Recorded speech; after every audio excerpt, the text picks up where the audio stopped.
I've recently added some citrus trees to my little tiny city garden. We're going to eventually have some lime, hopefully if it grows, orange, and lemon. And these ones do have little baby fruits starting to grow on them, so I'm very excited for that. My little experiment avocado is sprouting. Sometimes I do things just because they're fun, and why not? Then I have obviously some flowers happening there. Olive tree, rosemary. This one's very successful. I don't do a lot of flowers. I do mostly wildflowers if I do any flowers at all, but these roses have been here forever. This year I'm going to try and grow some butterfly pea plants that make that really cool blue tea. Green beans. Anything unlabeled is going to be wildflowers. I'm going to try and attract the pollinators. Basil. Basil plant used to have 3 really nice, big, beautiful basils in it, and then insects came and ate them all. And then I got really frustrated and I threw a bunch of basil seeds in the container. And so now we see lots of sprouts of basil. Sometimes I just throw things in there because I get frustrated. And I know I'm going to have to take a lot of those basil plants out because they're going to be way too overcrowded. But that's okay. I have here hopefully lettuces that will start growing. They just got transplanted. They're a little bit sad. They may not survive. We'll live. Chamomile. Again, I got frustrated. I threw a whole bunch of seeds out and we'll see what survives. I may have to thin that out. Spinach and Swiss chard growing here. Working on starting a cucumber vine up this beautiful $20 Amazon trellis. I do overseed quite a lot. I will take probably half of those out, if not more. We're going to be doing summer squash, hopefully. We have some bush beans growing. I will thin those out to probably the best 2 plants. Arugula, again, throw a bunch of seeds. Probably going to rip a bunch out to thin them out.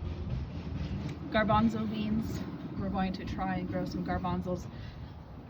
From what I have seen from other gardeners, garbanzos actually can survive pretty well in pretty much any soil and can be a little bit crowded, and they're okay. On the other side of my garden, one second, I have to go let my cat back in. Okay, so like I was saying, on the other side of my garden, I have some blue flax that will be flowering hopefully soon, a beautiful jade plant, my compost bins, my eucalyptus tree, harvest basket, a couple of tools, herb starting garden.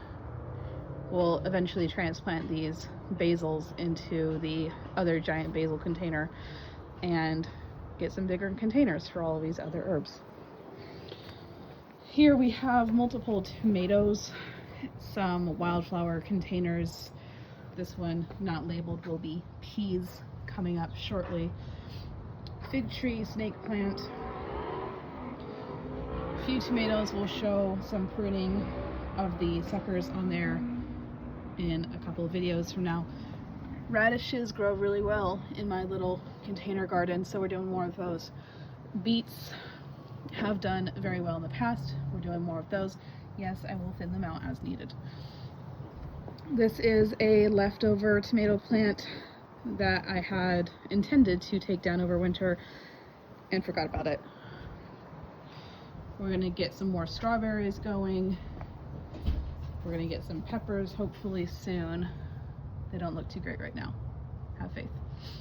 Ginger is finally sprouting. It's been like 2 months, but it's finally sprouting. Sometimes things just take a little patience. strawberry plant here has been here for a while, puts out fruit every year. Aloe, mint, bell pepper plant, another leftover from last year that I forgot to tear out and compost and recycle. Oh well, but now it has fruit, so it gets to live. More wildflowers will happen here. And we have a little baby arugula, or not arugula, asparagus. The asparagus plant, it didn't actually intend to let live. I got the bare root plant at the nursery. Then I looked up how asparagus grows, realized I have no space for that, and tossed it to the side without planting it. It sprouted anyway, even on the concrete. So I figured it's determined enough to live, I will let it live. I will try and get something decently sized to house the asparagus until I can eventually have a space of land where I can plant things in ground. Then we have some oregano, I think it's oregano. This little garden bed is not mine, it is the neighbor's. Sometimes I plant things in here, but they get ripped out. I'm going to take you around. This is the entirety of my garden, guys. This is it. This is my house, neighbor's house. My nursery. I don't have a greenhouse. I don't have a garage. I don't have space inside. I start seeds outside. I overseed quite a lot so that something will grow. So this is the nursery. It is all outside. It is exposed to the elements, but still things grow. I don't sift my potting soil. It's full of big twigs, and whatever is in the potting soil mix that I get, I don't get the same one each time. And it survives. You might have to overseed a little bit, but that's okay. It lives. So this is it. This is my little city garden. And this is all of the space that I have. I don't have space for row covers. I don't have a garage. I don't have indoor space. I don't have anywhere to stake things into the ground. I cannot do drip irrigation because the water is shared and my neighbors will not like that. I can't choose what area to plant things or pot things really because I'm in between two houses with a big tree there and another big tree there, so I get lots and lots of shade. All things that plants love so much. We are in Los Angeles, California. We don't get a lot of rain, so I do a lot of hand watering. But we make it work, and we're going to figure out what will grow this year, how much food we can actually get out of our little tiny city garden, and how much we can make this produce. If ever you have any tips, tricks, or advice for me, please let me know. I'll take all the advice I can get. We're here to learn together.